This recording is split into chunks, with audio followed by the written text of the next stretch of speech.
Melissa and I are launching our consulting firm next month, Tyler announced casually over breakfast, not even looking up from his Eggs Benedict.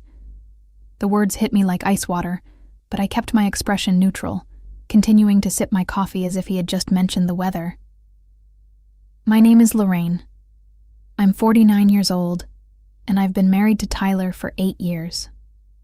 We live in a beautiful colonial home in Charlotte, North Carolina, where I work as a senior marketing director for Amberlin Ventures, a successful investment firm. Tyler runs his own financial advisory practice, or at least that's what I thought until this morning's revelation. That's wonderful, honey, I replied, forcing enthusiasm into my voice. Tell me more about this partnership. Tyler finally looked up, his blue eyes sparkling with excitement I hadn't seen in months. Melissa brings incredible expertise in corporate restructuring. We complement each other perfectly. She handles the operational side while I focus on financial strategy. Something cold settled in my stomach. In 8 years of marriage, Tyler had never mentioned anyone named Melissa, especially not someone he'd be going into business with. He was usually meticulous about sharing professional details, often boring me with stories about his clients and colleagues. How did you two meet? I asked, keeping my tone light and curious. Oh, we've known each other for years, he said vaguely, returning his attention to his plate. She recently moved back to Charlotte from Atlanta. Perfect timing, really. The evasiveness was unlike him. Tyler was typically forthcoming about his business connections, often name-dropping and sharing elaborate backstories about how he'd cultivated various professional relationships. This casual dismissal felt deliberately obscure. What's her background? I pressed gently. Finance and operations. She's got an MBA from Duke and about 15 years of consulting experience. He stood up abruptly, checking his watch. I should get going. Meeting with our lawyer today to finalize the partnership agreement. As he kissed my cheek goodbye, I caught a whiff of a different cologne, something woodsy and expensive that I'd never smelled on him before. The scent lingered long after his Mercedes pulled out of our driveway. I sat at our granite kitchen island, surrounded by the morning stillness of our perfectly appointed home. The silence felt heavy, loaded with unspoken questions. In my gut, I knew something was fundamentally wrong with this picture. Tyler's excitement about Melissa seemed to carry an undercurrent I couldn't identify yet, but every instinct told me to pay attention. That evening, when Tyler returned home later than usual, his enthusiasm about the consulting firm had only grown more animated, and I smiled supportively while my mind began forming a plan to uncover exactly who Melissa really was. The next morning, I decided to do some gentle investigating while Tyler was at his office. I started with what seemed like innocent curiosity, searching for consulting firms in Charlotte that might be competition for Tyler's new venture. What I discovered made my blood run cold. A simple LinkedIn search for Melissa Consulting Charlotte yielded immediate results. Melissa Hartwell, MBA from Duke University, 15 years of corporate restructuring experience, recently relocated from Atlanta. But it was her last name that made my hands shake as I scrolled through her profile. Hartwell. Tyler's last name before he married me was Hartwell.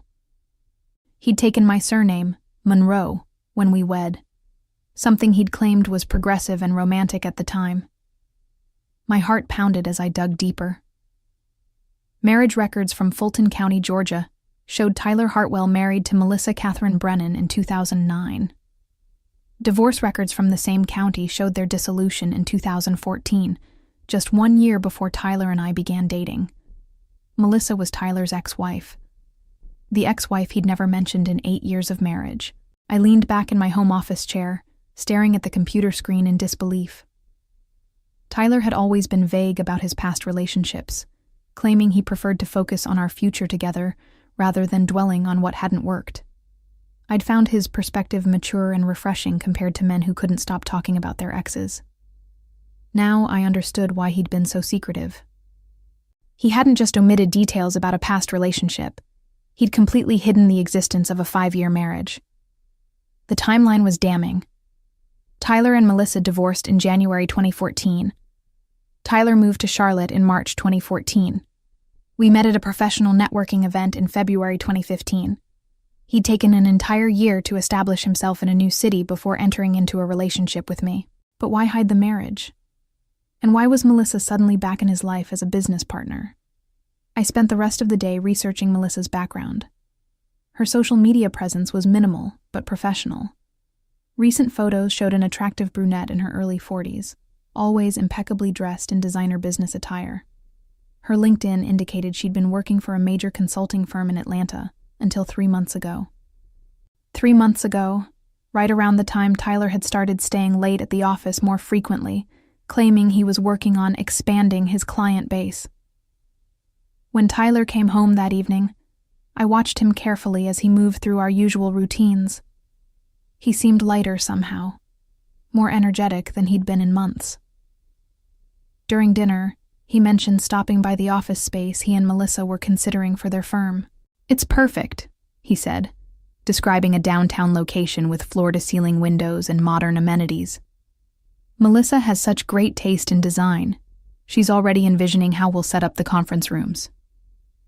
I nodded and smiled, but inside, I was planning my next investigative steps.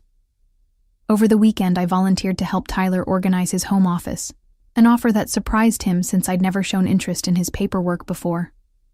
While he was in the shower, I photographed several documents, including what appeared to be business loan applications and partnership agreements for something called Hartwell and Associates Consulting Group. They were keeping his original surname for the business. Not Monroe, the name he'd taken when he married me.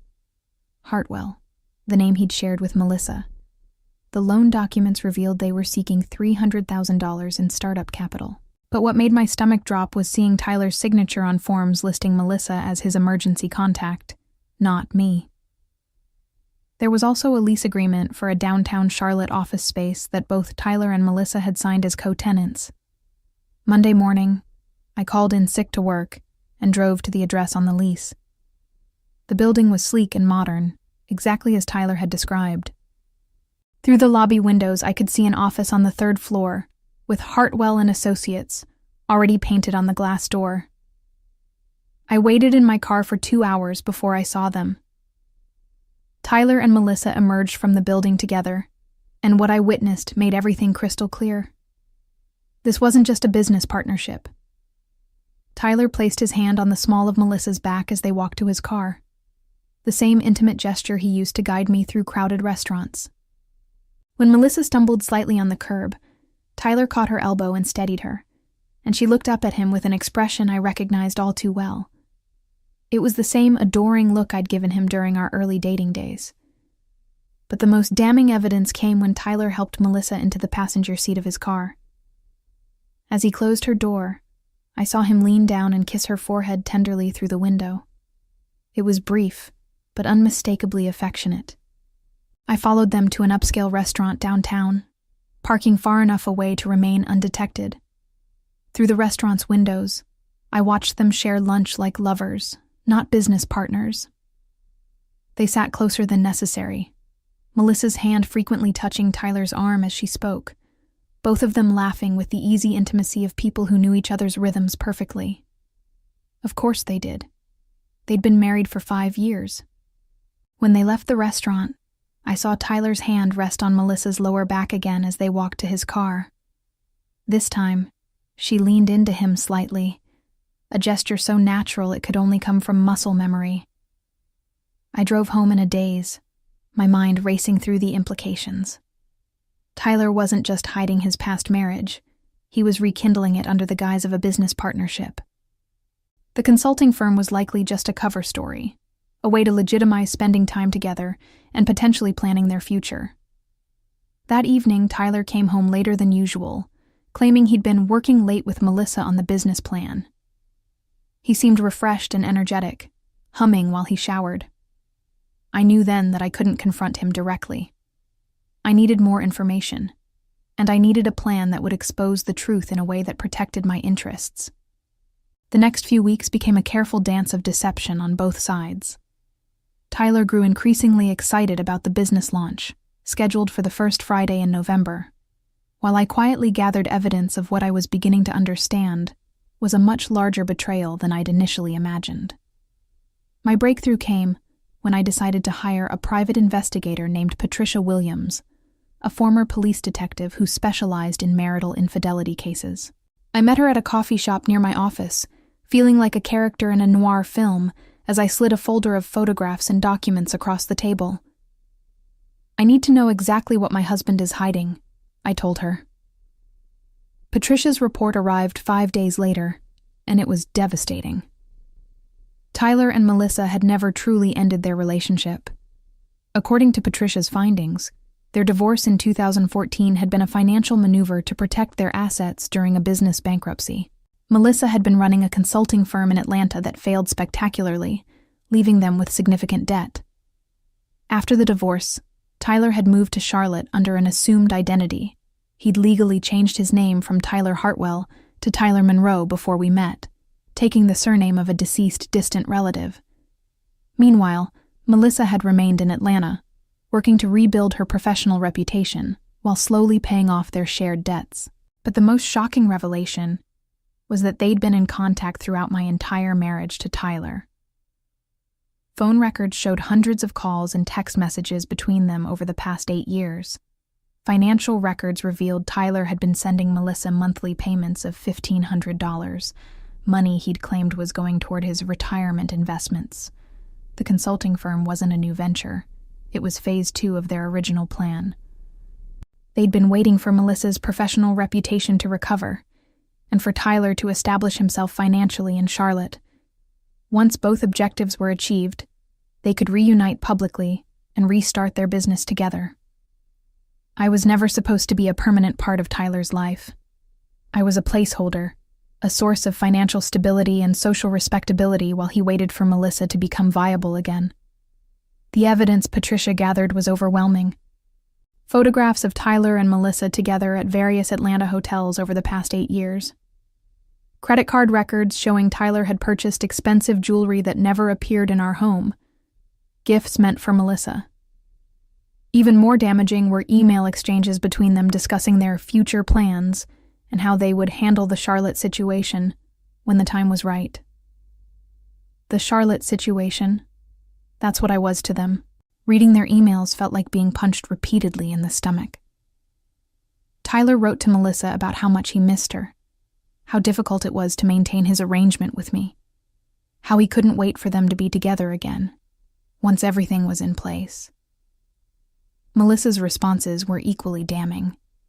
She referred to me as your Charlotte problem, and discussed strategies for Tyler to gradually disentangle himself from our marriage without arousing suspicion. They'd planned for Tyler to initiate divorce proceedings 6 months after their business launch, claiming irreconcilable differences. But the most infuriating discovery was their timeline. The business launch wasn't just about starting a consulting firm, it was their reunion celebration. Patricia had uncovered evidence that they'd already planned a business trip to Napa Valley the week after the launch, staying at a luxury resort where they'd honeymooned 20 years ago. I sat in my car after meeting Patricia, holding the investigative report and feeling my entire world reshape itself around this new reality. 8 years of my life had been built on lies. 8 years of believing I'd found love with a man who was simply biding his time until he could return to his real life. But as the initial shock faded, something harder and more focused took its place. Tyler and Melissa thought they were so clever, manipulating everyone around them to achieve their goals. They had no idea that their carefully orchestrated deception was about to become the foundation of their public humiliation. Armed with Patricia's evidence, I began planning my own deception.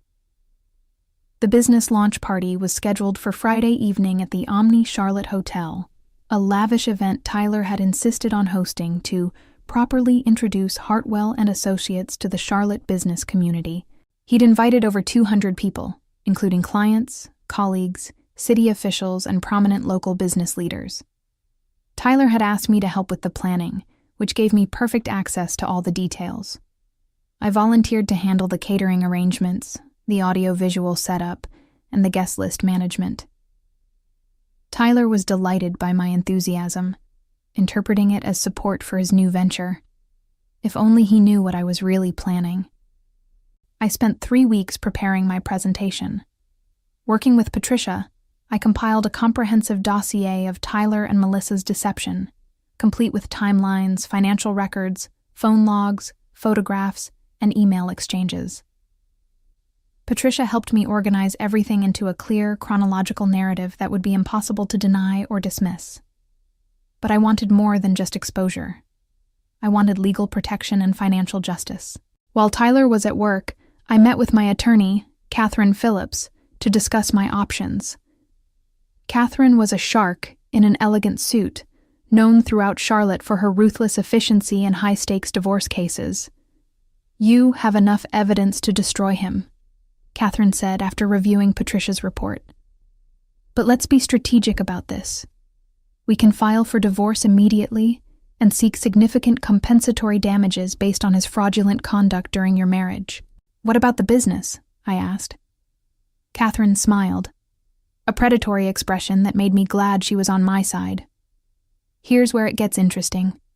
According to North Carolina law, any assets acquired during marriage through deceptive means can be subject to equitable distribution. Since Tyler used marital funds to support this business venture while concealing its true nature, you could have a claim to significant portions of their startup capital and future earnings." But Catherine's most brilliant suggestion involved Tyler's legal vulnerabilities. He changed his identity before marrying you, which could constitute fraud. If he took on debt or made financial commitments using his assumed identity without properly disclosing his past, there could be criminal implications as well as civil ones. I authorized Catherine to begin preparing all necessary legal documents: divorce papers, fraud claims, business partnership disputes, and requests for immediate asset freezing. Everything would be ready to file the moment I gave the word. Meanwhile, I continued playing the supportive wife. I helped Tyler choose his suit for the launch party. I reviewed the guest list with him, suggesting additional invites from my own professional network at Amberlin Ventures. I even offered to give a brief speech at the event about how proud I was of his entrepreneurial spirit. Tyler was touched by my support. "You know, Lorraine, I was worried you might feel left out of this new chapter," he said one evening. "But you've been so understanding about the time I'm spending with Melissa on the business. I really appreciate that." I smiled and kissed his cheek. "I just want you to be happy, honey." 3 days before the launch party, I made my final preparations. I arranged for Patricia to attend the event as a server. She'd obtained employment with the catering company for the evening. I coordinated with Catherine to have process servers standing by. Most importantly, I prepared my presentation materials. The evidence would be displayed on the same large screens Tyler planned to use for his business presentation. While he thought he'd be showing slides about consulting services and growth projections, I'd be revealing the truth about Hartwell and Associates and the fraudulent marriage that funded it. Tyler had no idea that his celebration was about to become his reckoning. For 8 years, he'd manipulated and deceived me. On Friday night, I was going to return the favor in the most public way possible. Friday evening arrived with unseasonable warmth for November in Charlotte. I spent extra time getting ready, choosing a striking red dress that Tyler had always complimented me on. If this was going to be my final performance as his wife, I wanted to look unforgettable. Tyler was practically vibrating with excitement as we drove to the Omni Charlotte Hotel. "I can't believe this day is finally here," he said, adjusting his tie for the 5th time. "Everything Melissa and I have worked toward is about to pay off. I'm sure it will be a night to remember," I replied, and I meant every word. The hotel ballroom looked elegant.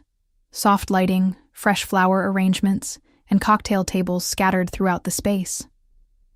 A small stage had been set up at the front with a podium and large projection screens. Tyler had spared no expense. This was his moment to reintroduce himself to Charlotte's business community alongside his new partner. Guests began arriving at 6 p.m. I recognized many faces from Tyler's client base, along with several colleagues from my own work at Amberlin Ventures.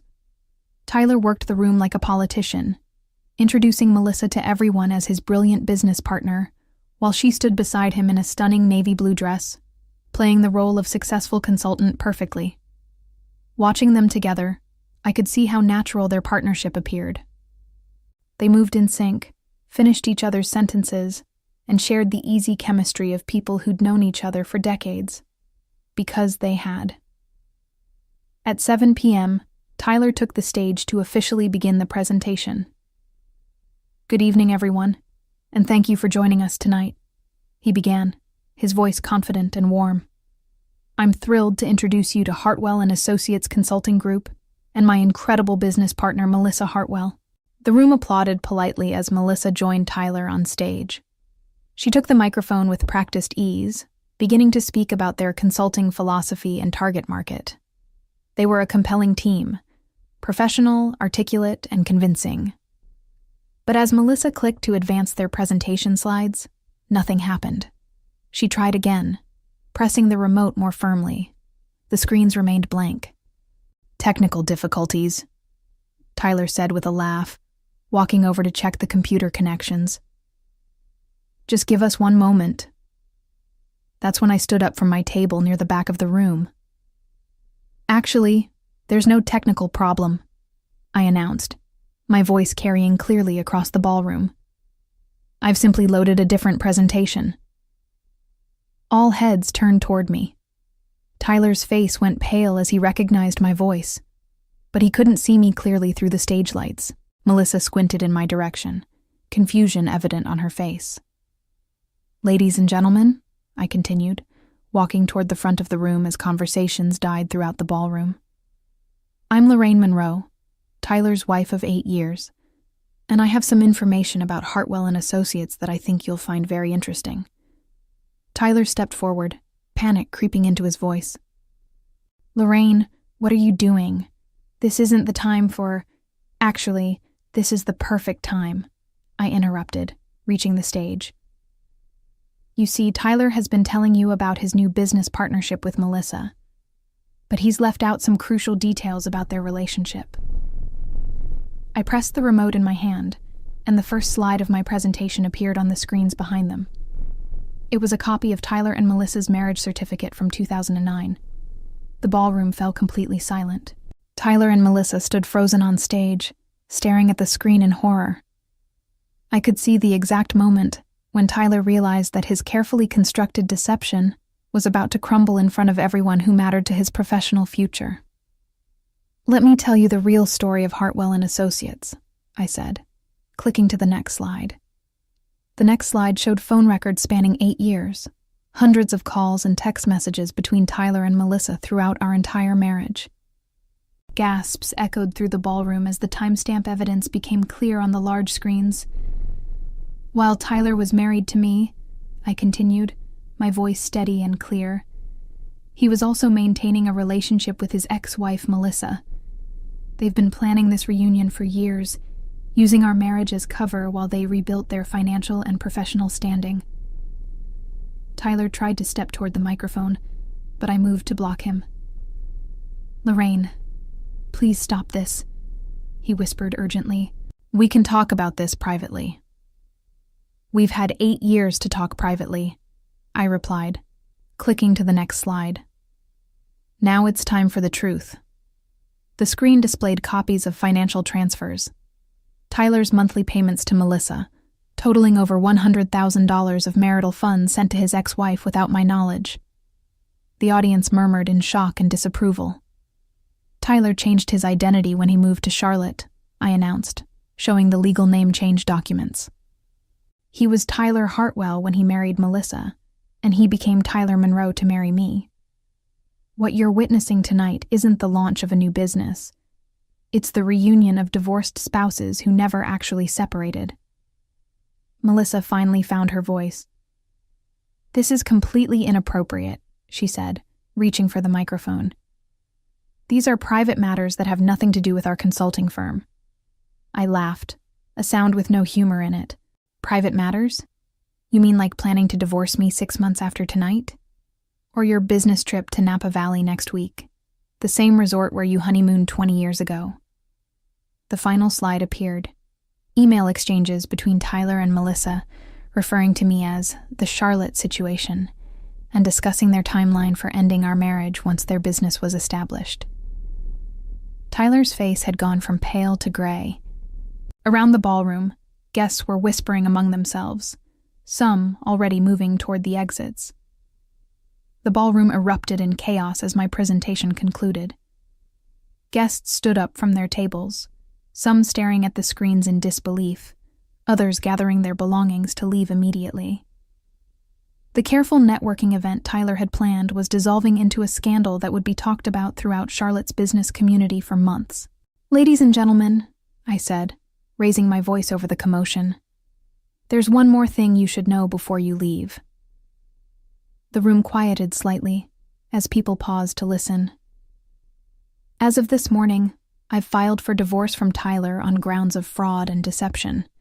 I've also initiated legal proceedings to freeze all assets related to Hartwell and Associates, pending investigation of financial improprieties. I gestured toward the back of the room where Patricia stood near the entrance, no longer disguised as catering staff. Additionally, the Securities and Exchange Commission has been notified about potential violations related to Tyler's financial advisory practice and his undisclosed identity changes. Tyler slumped against the podium, the weight of public and legal consequences hitting him simultaneously. Melissa stood beside him, her professional composure finally cracking as she realized their reunion celebration had become a professional death sentence. "The $300,000 in startup capital you've secured for this consulting firm," I continued, clicking to display loan documents. "That's now frozen as marital assets subject to litigation. Your office lease, your business licenses, your professional liability insurance, all obtained through fraudulent means." I walked to the edge of the stage, looking out over the departing crowd. "I want to thank everyone for coming tonight. You've witnessed something truly rare. Complete transparency in business and marriage." Tyler finally spoke, his voice barely audible over the ballroom's acoustics. "Lorraine, you don't understand. This isn't what you think." "What I think," I interrupted, "is that your consulting firm just had its first and last client meeting. Unfortunately for you, the client was your wife, and the consultation revealed that your business model is built entirely on fraud." The exodus from the ballroom accelerated as my words sank in. Tyler and Melissa's professional networks were witnessing the destruction of their reputations in real time. Tyler and Melissa faced swift and severe consequences for their deception. The frozen assets crippled their consulting firm before it could begin operations, and the SEC investigation revealed additional financial improprieties in Tyler's advisory practice that resulted in criminal charges. Their professional licenses were suspended pending investigation, and the scandal made them unemployable in Charlotte's business community. Melissa returned to Atlanta in disgrace, while Tyler faced bankruptcy and potential prison time for fraud. Their elaborate reunion plan had cost them everything they'd worked to rebuild. As I stood in my newly redecorated home office months later, reviewing the final divorce settlement that awarded me significant compensation for Tyler's fraudulent conduct, I reflected on how completely my life had transformed. The business launch that was supposed to mark their triumph had instead become their downfall, and I discovered that the sweetest revenge was simply allowing the truth to destroy the lies they'd built their future on.